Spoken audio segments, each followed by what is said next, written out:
They're the ordinary Tunisians driving a massive humanitarian operation. Mohammed travelled more than 400 kilometres to be here on the Libyan border, where thousands of refugees are escaping into Tunisia daily. He's dropped his studies and put his education on hold to help them.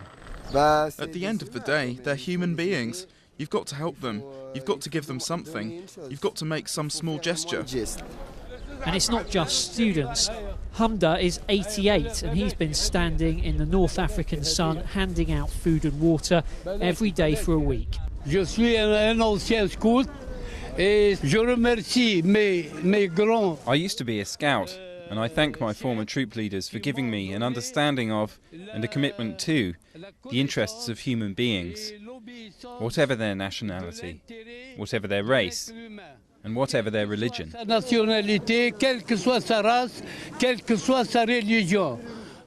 All across Tunisia, people have been putting their hands in their pockets.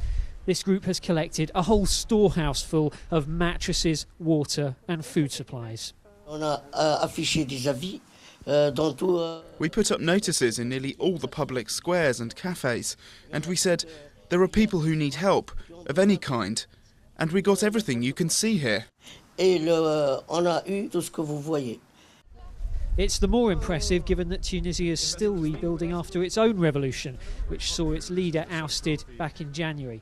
Now aid agencies on the ground are queuing up to praise the country's response to the crisis in Libya.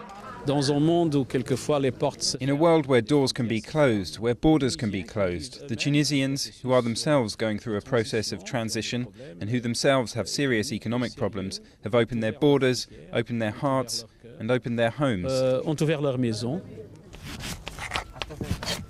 In the refugee camp which has sprung up here, hundreds of unpaid volunteers are working alongside the more established NGOs.